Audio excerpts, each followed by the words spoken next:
बिस्मिल्लाहिर्रहमानिर्रहीम। अस्सलाम वालेकुम डियर स्टूडेंट्स, कैसे हैं आप सब? उम्मीद है सब खैरियत से होंगे।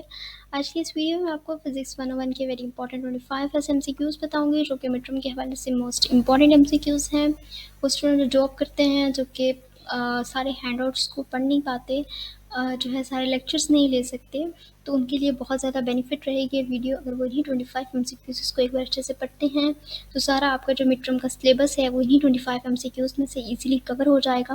और 90 to 95% चांस है कि आपको यही एमसीक्यूज़ रिपीट होकर आएँ। ये एमसीक्यूज़ मैंने पास्ट पेपर्स में 4 to 5 टाइम्स रिपीट देखे हैं, और बहुत सारी फाइल्स में ये एमसीक्यूज़ इंपॉर्टेंट हैं। और इंशाल्लाह अगर आप इन्हीं एमसीक्यूज़ को एक बार अच्छे से पढ़ते हैं, इस पैटर्न को फॉलो करते हैं, तो जो ऑब्जेक्टिव पोर्शन है यानी एमसीक्यूज़ जो पोर्शन है वो ईजिली आपका इन्हीं 25 एमसीक्यूज़ में से कवर हो जाएगा। और जो करेक्ट ऑप्शंस हैं उनकी भी आप बिल्कुल बेफिक्र रहिएगा। मैंने हर एमसीक्यूज़ को वेरीफाई करके करेक्ट ऑप्शन जो है वो उसके पहले वेरीफाई किया है कि इसका यही करेक्ट ऑप्शन है, देन मैं उसको अपनी वीडियो में लाती हूँ। तो उस तरफ से भी आप बिल्कुल बेफिक्र रहें। इंशाल्लाह आप अगर इन्हीं 25 एमसीक्यूज़ को एक बार अच्छे से पढ़ते हैं, ऑप्शंस काइंडली याद रखें। जाने से पहले भी उसके ऑप्शंस चाहे एक जगह लिख लें, चाहे उस को एक बार पढ़ लें या कहीं पर लिख के सेव रख लें। तो आप जाते वक्त ऑप्शंस को याद रखें, क्योंकि बहुत सारे स्टूडेंट्स होते हैं टाइटल उन्हें याद होता है, एमसीक्यूज़ का ऑप्शंस नहीं याद रहते। तो काइंडली ऑप्शंस को भी रिमाइंड रखा करें, ताकि at the time at the moment आपको ऑप्शंस ना भूलें। वीडियो को स्टार्ट करते हैं। अगर आप मेरे चैनल पर न्यू हैं, अभी तक आपने मेरे चैनल को सब्सक्राइब नहीं किया, तो काइंडली चैनल को भी सब्सक्राइब कर लें, ताकि आने वाली तमाम वीडियोज़ आप लोगों के लिए हेल्पफुल साबित हो सके। वीडियो को स्टार्ट करते हैं। अपना फर्स्ट एमसीक्यूज़ देखते हैं। फर्स्ट एमसीक्यूज़ है the momentum of an object at a given instant is independent of its। First option है एक्सीलरेशन, सेकंड ऑप्शन है मास, थर्ड ऑप्शन है स्पीड एंड फोर्थ ऑप्शन है इनर्शिया। फर्स्ट ऑप्शन है acceleration, वो right option है इस MCQs का। तो the momentum of an object at a given instant is independent of its. First option acceleration right option है इस एमसीक्यूज़ का। जो है बहुत ज़्यादा छोटी अल्फ़ाबेट्स हैं, काफ़ी स्टूडेंट्स को समझ नहीं आती, इसलिए मैं आपको पढ़ के भी सुना रही हूँ, ताकि आपको ईज़िली उन अल्फ़ाबेट्स की जो है समझ आ सके। और काइंडली जब आप वीडियो को देख रहे हों तो 480p पे अपनी जो क्वालिटी है वीडियो की वो रख के देखा करेंगे, ताकि छोटे छोटे जो अल्फ़ाबेट्स हैं वो भी आपको ईज़िली और क्लियर नज़र आ सके। ठीक है। और फिज़िक्स 101 में बहुत ज़्यादा स्टूडेंट्स फेल क्यों होते हैं? एमजीटी में एक बहुत ज़्यादा स्टूडेंट्स को फेल करते हैं, और एक फ़िज़िक्स में बहुत ज़्यादा स्टूडेंट्स को फेल करते हैं। उनकी मेन वजह होती है कि फाइल्स इतनी ज़्यादा जो है 500 से 600 उसमें एमसीक्यूज़ उन्हें दिया होता है, जो कि बिल्कुल भी उसमें बहुत सारे ऐसे एमसीक्यूज़ होते हैं जो वैलिड नहीं होते। वो क्विज़ के एमसीक्यूज़ होते हैं जो उन्होंने उसमें ऐड किए होते हैं, और ये इतने स्टूडेंट्स की इसमें सप्ली आती है, वो इसी वजह से आती है। कम पढ़ लिया करें, लेकिन अच्छा पढ़ा करें, आपको याद रहे वो चीज़ पढ़ा करें जो कि आपको एट द टाइम तक याद रहे। आप उसको इतना अच्छा पक्का कर लें कि आपको एट द टाइम तक वो आपको चीज़ याद रहे। ठीक है। इसका सब्जेक्टिव क्वेश्चन जो है वो बिल्कुल भी पास्ट पेपर्स में नहीं आता। काइंडली आप वो हैंड आउट से याद किया करें, और जो एमसीक्यूज़ हैं वो मैंने आपको इंपॉर्टेंट बता दिए हैं। इंशाल्लाह मिड टर्म के आपको एमसीक्यूज़ इन्हीं एमसीक्यूज़ में से ईजिली आपके कवर हो जाएंगे ऑब्जेक्टिव क्वेश्चन। तो क्यों ऐसा होता है कि क्यों इतनी सप्लीज़ आती हैं, बच्चे जो हैं वो एमसीक्यूज़ पढ़ जाते हैं, और फिर इतने ज़्यादा होते हैं जिसकी वजह से वो जो है वो बिल्कुल जब पेपर देखते हैं उनको बिल्कुल राइट ऑप्शन बिल्कुल भूल जाता है, जिसकी वजह से उनके इतने जो है कम मार्क्स आते हैं। तो फिज़िक्स 101 में और एमजीटी के सारे सब्जेक्ट्स में पास होना बहुत ज़्यादा मुश्किल है। बच्चा फिर पेपर देता है, वो फिर सप्ली आ जाती है, तो उसकी वजह यही होती है। ठीक है। नेक्स्ट एमसीक्यूज़ देखते हैं। अच्छे से आपने ऑप्शन ज़रूर याद रखने हैं, ताकि आपको एट द टाइम ऑप्शंस जो हैं वो ना भूलें। ठीक है। नेक्स्ट एमसीक्यूज़ देखते हैं। The centre of mass of the system consisting of Earth, the sun and the planet Mars is. First option है closer to Earth than to either of the other bodies. Second option है closer to the sun than to either of the other bodies. And third option है closer to Mars and to either of the other body. And fourth option है at the geometric centre of the triangle formed by three bodies. जो right option है वो है closer to the sun than to Earth of the other bodies. ठीक है। The centre of mass of the system consisting of Earth, the sun and the planet Mars is closer to the sun than to either of the other bodies. Second option right option है इस MCQs का। और ये MCQs बहुत बहुत ज़्यादा important है, बहुत ज़्यादा एमसीक्यूज, बहुत ज़्यादा फाइल्स में ये एमसीक्यूज मैंने 4 to 5 टाइम देखा है। तो काइंडली आप इस एमसीक्यूज को काइंडली अच्छे से पढ़िएगा। ठीक है। इसका ऑप्शन ज़रूर याद रखिएगा। नेक्स्ट एमसीक्यूज देखते हैं। A net torque applied to a rigid object always tends to produce. First option है लीनियर एक्सीलरेशन, सेकंड ऑप्शन है रोटेशनल इक्विलिब्रियम, थर्ड ऑप्शन है angular acceleration and fourth option है रोटेशनल इनर्शिया। जो third option है angular acceleration वो right option है इस MCQs का। A net torque apply to rigid object always tend to produce angular acceleration. ये आपको नाइन्थ की अगर आपने फिजिक्स आपको अभी तक याद है तो उसमें ये रिजिड बॉडी, टॉर्क और मोमेंटम ऑफ द आर्म और इस बारे में एक टॉपिक था आपका 6th चैप्टर में। तो वो सेम वही सब चीज़ें, क्योंकि जो आपने 9-10 में पढ़ी होती हैं वही चीज़ें आपको आगे बैचलर वगैरह में वही चीज़ें जो है पढ़ने को मिलती हैं, उसी के अकॉर्डिंग होता है। अगर आपको वो याद होती है तो उन्हीं सब्जेक्ट्स में आप इजीली जो है वो पास कर लेते हैं। ठीक है, तो इसका राइट ऑप्शन है एंगुलर एक्सीलरेशन, यानी थर्ड ऑप्शन जो है वो राइट ऑप्शन है इस एमसीक्यूज का। A net torque apply to a rigid object always tend to produce angular acceleration, यानी थर्ड ऑप्शन जो है वो राइट ऑप्शन है इस एमसीक्यूज का। और उसके अलावा मेरी सारी वीडियोस पे आप लोगों का इतना अच्छा रिस्पांस रहा है, बहुत सारे कमेंट्स और ईमेल्स मुझे आई हैं। पेपर दे के आने के बाद भी मुझे काफ़ी स्टूडेंट्स ने ईमेल करके बताया कि हमें काफ़ी एमसीक्यूज वो आए थे। तो बहुत बहुत शुक्रिया आपका इतना पॉजिटिव रिस्पांस का और इतने जो है बहुत अच्छे वर्ड्स यूज़ करने का। वीडियो का मकसद यही होता है कि उससे आप लोगों को फ़ायदा पहुँचे।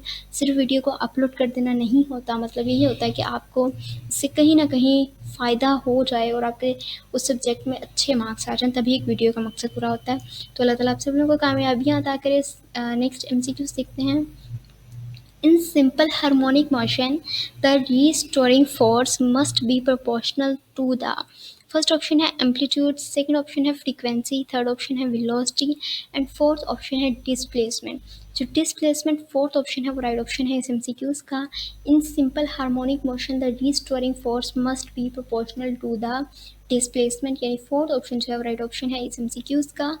In simple harmonic motion, the restoring force must be proportional to the displacement।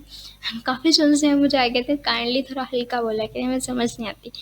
तो जो है वो अगर मैं बहुत ज़्यादा हल्का बोलने शुरू हो जाऊँगी तो वीडियो बहुत ज़्यादा लंबी हो जाएगी और बहुत सारे स्टूडेंट्स जो हैं वो फिर उकता जाते हैं कि इतनी लंबी वीडियो है हम कैसे देखें। तो इसलिए मुझे थोड़ा सा स्पीडली बोलना पड़ता है ताकि आप लोगों को एमसीक्यूज़ भी मिल जाएँ और आप लोगों को समझ भी आ जाए और वीडियो भी इतनी लंबी ना हो ताकि आप लोगों को प्रॉब्लम ना हो। ठीक है, नेक्स्ट एमसीक्यूज़ देखते हैं।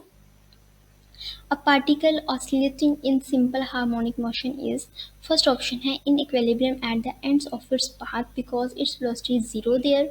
Second option है in equilibrium at the center of its path because the acceleration is zero there. And third option है never in equilibrium because it is in motion. And fourth option है never in equilibrium because there is always a force। Just the second option है in equilibrium at the center of the path of its path because the acceleration is zero there। Option right option है MCQs का। A particle oscillating in simple harmonic motion is in equilibrium at the center of its path because the acceleration is zero there। Second option right option है इस MCQs का। ठीक है, ये MCQs भी बहुत ज़्यादा इंपॉर्टेंट है। लंबा दे के बहुत से स्टूडेंट्स छोड़ देते हैं, तो काइंडली एमसीक्यूज़ को लंबा दे के मत छोड़ा करें। उन्होंने कौन सा खुद लिखना होता है, उन्होंने तो वही कॉपी करके आपको एमसीक्यूज़ देना होता है। तो वही बाय चांस आपको एमसीक्यूज़ आ जाता है तो काइंडली उसके ऑप्शन को ज़रूर याद रखा करें। ठीक है, सेकेंड ऑप्शन जो है वो इस एमसीक्यूज़ का जो है राइट आंसर है। नेक्स्ट एमसीक्यूज़ देखते हैं। A 160 and child sits on a light swing and is pulled back and held with a horizontal force of 100 N. The magnitude of the tension force of each of two spotting ropes is first option है 60 N, second option है 94 N, third option है 120 N and fourth option है 190 N। Right option 94 N है और ये इतना important है, मुझसे बैठ लिखाने आपको ये एमसीक्यू ज़रूर आएगा।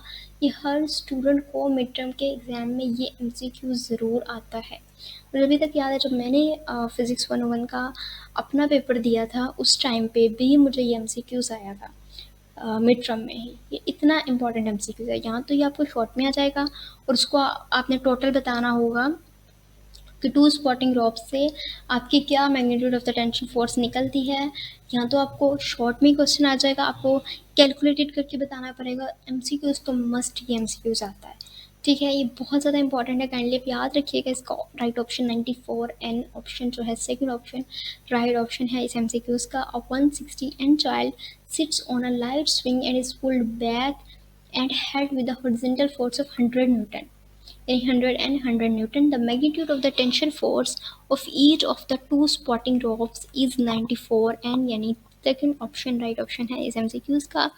नेक्स्ट एमसीक्यूज देखते हैं, काइंडली ज़रूर याद रखिएगा, बहुत इंपॉर्टेंट एमसीक्यूज है। नेक्स्ट एमसीक्यूज देखते हैं यंग्स मॉडुलस। यंग्स मॉडुलस के बारे में मिड टर्म में आपको इतने ज़्यादा एमसीक्यूज आएंगे, मतलब सब्जेक्टिव टाइप इतने ज़्यादा आएंगे। तो यंग्स मॉडुलस का डेफिनेशन, उसकी इक्वेशन और उसका फॉर्मूला आपने हैंडआउट से लाजमी याद करके जाना है। ये बहुत इंपॉर्टेंट है, आपका टॉपिक है। आपने इसके बारे में आपको थोड़ा बहुत पता हो, 4 to 5 लाइन्स पता हो तो इनफ है। ठीक है, अगर लॉन्ग में भी आ जाएगा तो भी बहुत अच्छे मार्क्स आ जाएंगे, शॉर्ट में आ जाएगा तब भी बहुत अच्छे मार्क्स आ जाएंगे। आपको यंग मॉडुलस का कोई क्वेश्चन इस तरह का आएगा, आप इजीली उसकी डेफिनेशन, इक्वेशन, उसका जो भी एक्सपेरिमेंटेशन एक्सप्लेनेशन है थोड़ा बहुत लिख दीजिएगा, आपको इजीली जो है वो मार्क्स दे देंगे। ठीक है, बस थोड़ा बहुत पता होना चाहिए। नाइन्थ में भी आपको इस बारे में टॉपिक है और आपको पता भी होगा थोड़ा बहुत, लेकिन काइंडली इसको एक बार ज़रूर सब्जेक्टिव टाइप के लिए रेडी कर लीजिएगा। Young's modulus is a proportional constant that relates the force per unit area applied perpendicularly at the surface of an object to. First option है the shear, second option है the fractional change in volume, third option है the fractional change in length, third option है the pressure, जो fourth option है the pressure। जो third option है the fractional change in length, option वो right option है इस एमसीक्यूज का। Young's modulus is a proportional constant that relates the force per unit area applied perpendicularly at the surface of an object to the fractional change in length. Third option जो है right option है इस MCQs का। Next MCQs देखते हैं। विच of the following 5 statements concerning the upper surface pressure of a liquid is false? First option है it is independent of the surface area. Second option है it is the same for all points on the surface. Third option है it would not increase if the liquid depth were increased. And fourth option है it would increase if the liquid density were increased. वो increase होगा अगर उसकी liquid density increase होगी। ऊपर liquid depth है, उससे ऊपर points के बारे में पूछा गया है surface के, और उससे ऊपर है surface area के बारे में। लेकिन वो कह रहे हैं कि जब उसकी liquid density increase होगी then वो increase होगा। ठीक है, which of the following 5 statements concerning the upper surface pressure of a liquid is false? तो मतलब वो आप पूछ रहे हैं कि हमने आपको 4 स्टेटमेंट्स दिए हैं, आपने बताना है कि upper surface pressure of a liquid जो है वो फॉल्स है, यानी वो आपसे क्वेश्चन में क्वेश्चन कर रहे हैं। ठीक है, तो है it would increase if the liquid density were increase. Fourth option जो है राइट ऑप्शन है इस एमसीक्यूज का। नेक्स्ट एमसीक्यूज देखते हैं। Whenever an object strikes a stationary object of equal mass, first option है that two objects cannot stick together, second option है the collision must be elastic, and third option है momentum is not necessarily conserved, and fourth option है none of these. None of these is the right option of this MCQs. Whenever an object strikes a stationary object of equal mass, fourth option none of these option is the right option in this MCQs.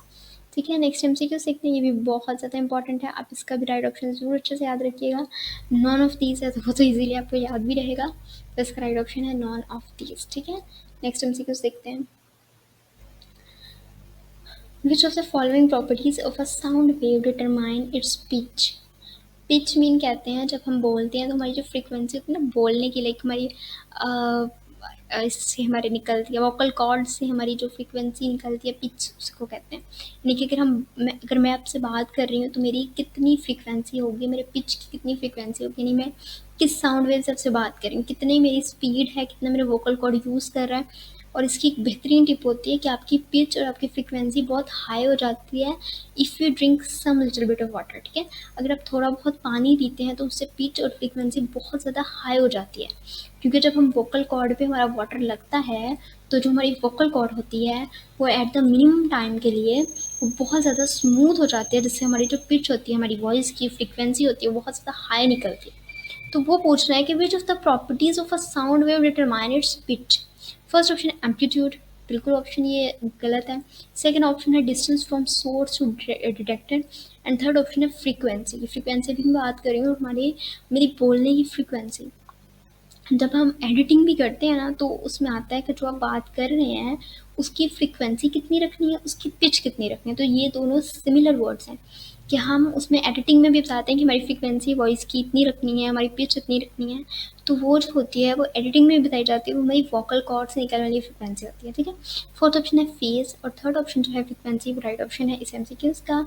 Easily अब तो आपको समझ आ गई होगी इसका right option. Which of the following properties of a sound wave determine its pitch?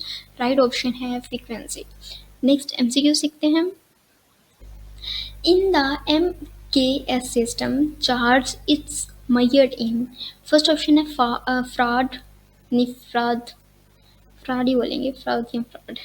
Second option है column, and third option है Harry, and fourth option है टेस्ला। जो सेकंड ऑप्शन है कॉलम वो राइट ऑप्शन है एमसीक्यूज का। In the MKS system charge is measured in column. MKS system में charge को किस चीज़ से मेजर किया जाता है? कॉलम से मेजर किया जाता है चार्ज को। ठीक है, तो चार्ज जो है कॉलम जो है वो राइट ऑप्शन है इस एमसीक्यूज का। In the MKS system charge is measured in, second option column option right answer है इस एमसीक्यूज। नेक्स्ट एमसीक्यू देखते हैं। Like charges repel, unlike charges attract, this depend upon.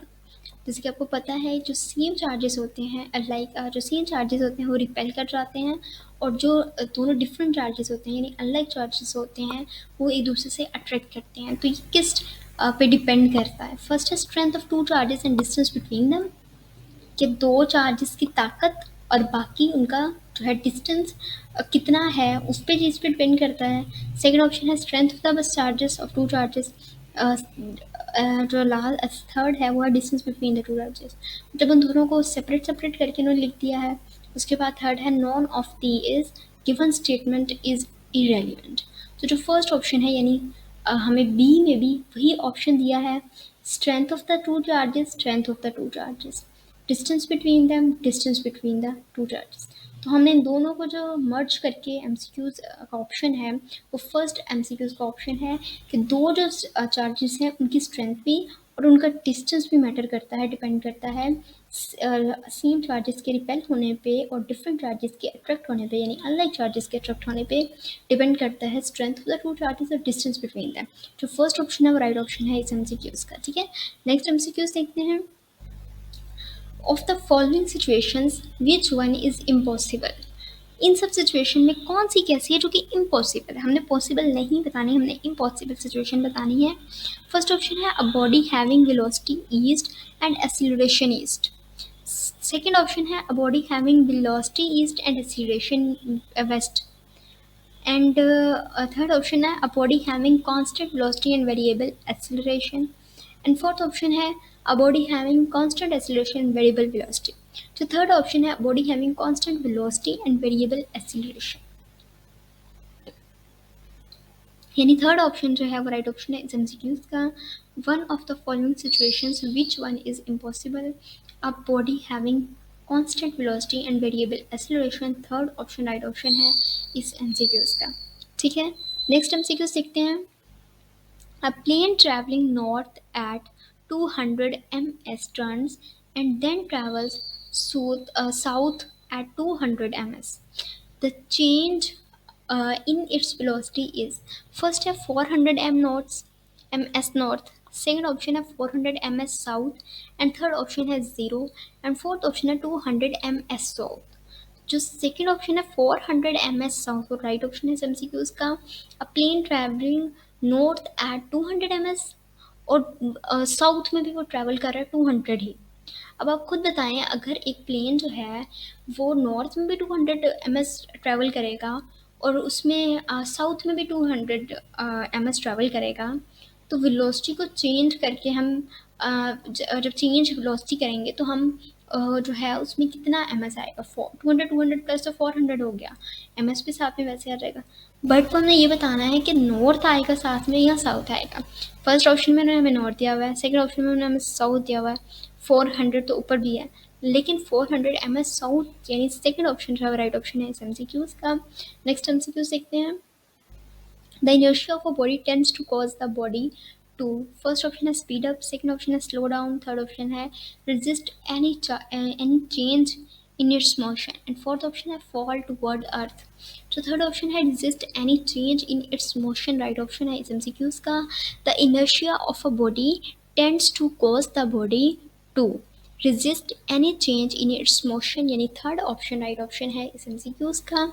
ठीक है, ये 9th में भी आपको MCQs आता है। ठीक है, तो ये बड़ा इंपॉर्टेंट MCQs है, आप लोग काइंडली इसको याद करके जाइएगा, क्योंकि बैचलर की भी फिजिक्स में वही चीज़ें होती हैं, बस थोड़ा बहुत उन्होंने जो एडवांस किया होता है। नेक्स्ट MCQs देखते हैं। A car travel east at constant velocity. The net force on the car is, first option है east, second option है west, third option है down, and fourth option है zero.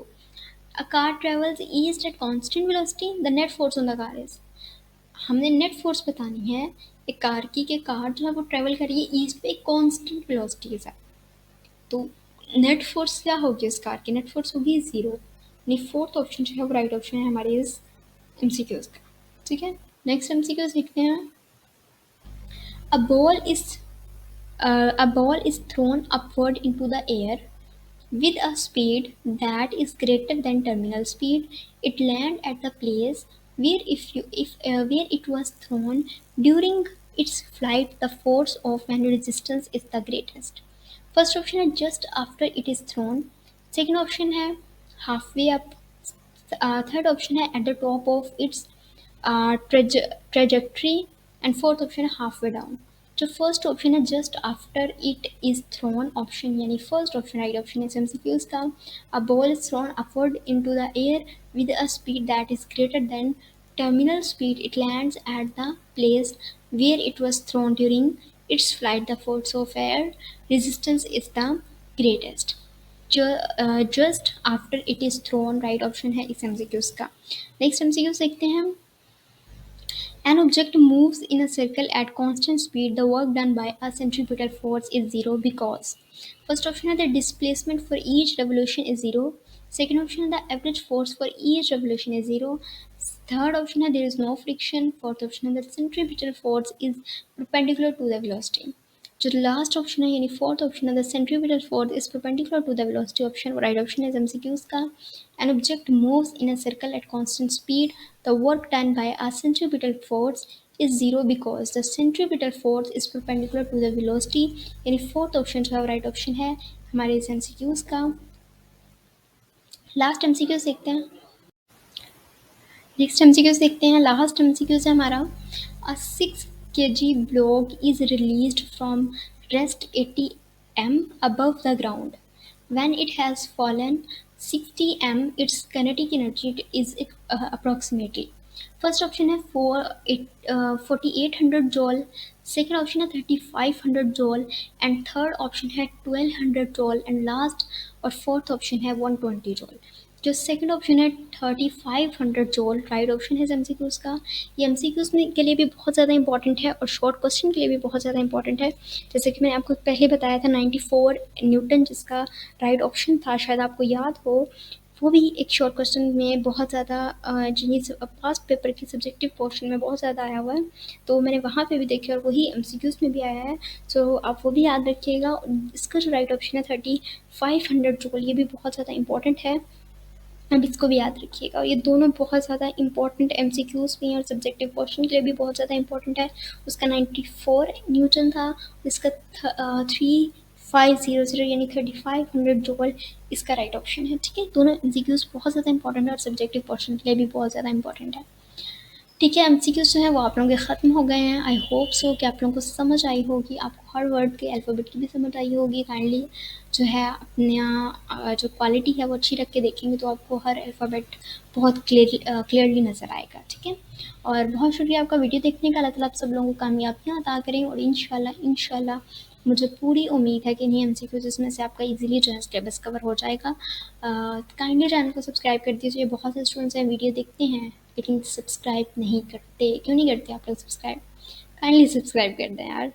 काइंडली सब्सक्राइब कर दें, ठीक है। अल्लाह ताला आप सब लोगों को कामयाबियत करें। बहुत शुक्रिया वीडियो देखने का। अल्लाह ताला आप लोगों को अच्छे से जीपी में पास करें। बेस्ट ऑफ लक आप स्टूडेंट्स के लिए। जज़ाकल्लाह। अल्लाह हाफ़िज़।